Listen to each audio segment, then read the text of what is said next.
शाम का समय था। सूरज ढल रहा था और मैं अपनी बहन के शादी के गिफ्ट से भरे एक छोटे पिकअप ट्रक के पीछे वाले डाले में बैठा था। ट्रक हाईवे पर तेजी से दौड़ रहा था और हवा के झोंके मेरे चेहरे से टकराकर मानो मुझे किसी रोमांचक यात्रा पर ले जा रहे थे। मेरी बहन की शादी की रस्में खुशी और भावनाओं से भरी थीं।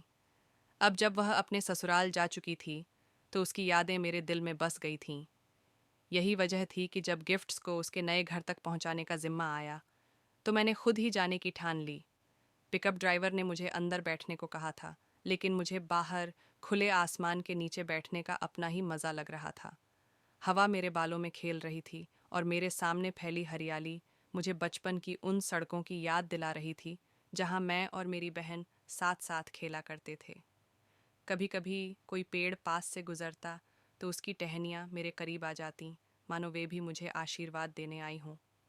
रास्ते में मुझे वो दिन याद आया जब मैं और मेरी बहन छोटे थे। हर त्योहार पर हम एक दूसरे को कुछ न कुछ गिफ्ट देते थे, कभी कोई किताब, कभी कोई खिलौना। लेकिन इस बार का गिफ्ट सबसे खास था, वह नया जीवन जो उसने अपने हमसफ़र के साथ शुरू किया था। रास्ते के दोनों ओर खेत फैले हुए थे।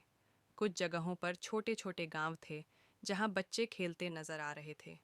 मैं उन्हें देखकर मुस्कुराया, क्योंकि मुझे अपने बचपन की वही मासूम खुशी उनमें दिख रही थी। तभी अचानक पिकअप ने एक मोड़ लिया और मेरी पकड़ थोड़ी मजबूत हो गई। पर इस तेज रफ्तार हवा में बैठकर सफ़र करने का जो एहसास था, वह मुझे किसी रोमांचक यात्रा से कम नहीं लग रहा था। धीरे धीरे सूरज पूरी तरह डूब गया और आसमान में तारे चमकने लगे। ठंडी हवा अब और सुहानी लग रही थी।